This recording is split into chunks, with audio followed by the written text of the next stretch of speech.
देखिए, ये जो हिंदुस्तान को कहा जाता है सबसे बड़ी जमहूरियत है, दुनिया की सबसे बड़ी मदर ऑफ डेमोक्रेसी, तो आज मुझे लगता है सबसे बड़ा अटैक जो है उसी जमहूरी निज़ाम पे हो रहा है, उसी कॉन्स्टिट्यूशन पे हो रहा है जिसके बलबूते पे ये मुल्क बना हुआ है। और शायद कहीं ना कहीं बदकिस्मती से इसकी शुरुआत 2018 में तब हुई जब यहाँ की तमाम अपोजिशन पार्टीज़, चाहे पीडीपी थी, एनसी थी, कांग्रेस थी, उन्होंने ये फैसला किया कि हमारे पास मेजॉरिटी है, हम यहाँ एक चुनिंदा सरकार बनाएंगे। और उस वक्त फैक्स का बहाना करके अनकॉन्स्टिट्यूशनली उस वक्त असेंबली को डिसॉल्व किया गया और सरकार बनने नहीं दी। ये एक आने वाले वक्त की तरफ ये इशारा था कि आने वाले वक्त में क्या हो रहा है। पर अनफॉर्चुनेटली उस वक्त जो पूरे मुल्क में जो अपोजिशन पार्टीज थी, उन्होंने इसको जिस तरह रिएक्ट करना था, जिस तरह रिस्पांस देना था, वो नहीं दिया। पर आज मुझे खुशी है कि राहुल गांधी के डिस्क्वालिफिकेशन के ऊपर उनके जो कन्विक्शन आया, उसके ऊपर जो सारी अपोजिशन पार्टीज इकट्ठे हो गई हैं। और उम्मीद करती हूँ मैं जो कांग्रेस पार्टी है, जिसकी ये ड्यूटी है, जिसकी कांग्रेस पार्टी की ये जिम्मेदारी है कि वो तमाम जितनी भी जमातें हैं, इसमें ज़्यादा जमातें जो हैं कांग्रेस की पार्टनर्स रही हैं, अलायंस पार्टनर्स रही हैं, तो उनके लिए एक स्पेस क्रिएट करे, उनकी जगह को चोक ना करे। They will have to behave like an elder brother, क्योंकि इस वक्त मुल्क बहुत ही नाजुक मरहले से गुजर रहा है और इस वक्त मरो या डू एंड डाई की सिचुएशन है।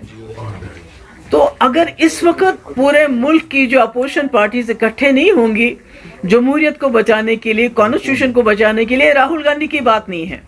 It is not about survival of just Rahul Gandhi, it is about survival of democracy, constitution. क्योंकि चाहे हमारी जुडिशरी हो, हमारे मीडिया हो, हमारा एग्जीक्यूटिव हो, तो जो भी इस वक्त जो भी पिलर्स है डेमोक्रेसी के, दे आर ऑल शेकन। उनको सबको सब्जुगेट करने की कोशिश की जा रही है। तो इसलिए मुझे उम्मीद है कि हमने देखा कि इजराइल में हो, फ्रांस में हो, कैसे वहाँ जब लोगों को लगा कि जमहूरियत को कमज़ोर किया जा रहा है, पार्लियामेंट को जो है कहीं ना कहीं कमज़ोर करने की कोशिश की जा रही है, जुडिशरी को कमज़ोर करने की कोशिश की जा रही है, तो वहाँ लोगों ने एक साथ जुड़ के सड़कों पे आ गए। तो मैं उम्मीद करती हूँ यहाँ जो अपोजिशन पार्टीज़ ने एक इनिशिएटिव ले लिया है to come together and defend the soul of this country, which is a democracy and which is the constitution of this country. So we hope they move forward on the same lines, and Congress as an elder brother gives them enough space to exist along with them side by side. Thank you.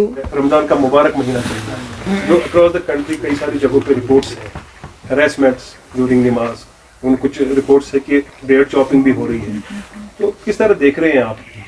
देखिए, मैंने कई बार बोला कि ये एक शुरुआत है जिसमें मुसलमान इस वक्त सबसे पहला टारगेट बन रहा है, मगर ultimately it's going to be BJP versus all. इसमें खाली मुसलमानों के साथ शुरुआत जरूर हो गई, उनके मकान गिराए गए, उनको इबादत करने नहीं दी जा रही, उनको नमाज पढ़ने नहीं जा रही है, मगर आपको ये सोचना चाहिए राहुल गांधी तो मुसलमान नहीं है, मनीष सिसोदिया तो मुसलमान नहीं है, जो जेलों में इस वक्त या जिनके ईडी और एनआईए या दूसरे छापे पड़ते हैं, जिनको जेल भेजने की धमकी देती है बीजेपी इस वक्त, जिनके खिलाफ एजेंसीज को इस्तेमाल करते हैं, वो तो उसमें तो बेशतर लोग मुसलमान नहीं हैं। तो this is going to be BJP राष्ट्र वर्सेस ऑल अदर्स। तो इसका मतलब है कि सबकी बारी आएगी। आज मुसलमानों की बारी है, कल दलित की बारी आएगी, परसों किसी और की बारी आएगी, बारी सबकी आएगी। और इसीलिए मैं समझती हूँ कि जो आज अपोजिशन इकट्ठा हो रही है कांग्रेस के साथ मिलके, ये बहुत अच्छी बात है। और अगर कोई तरीका है जमहूरियत को बचाने का, यहाँ के भाईचारे को बचाने का, तो वो यही है कि अपोजिशन पार्टियों को इकट्ठा होकर लोगों को मोबिलाइज करना चाहिए। Thank you.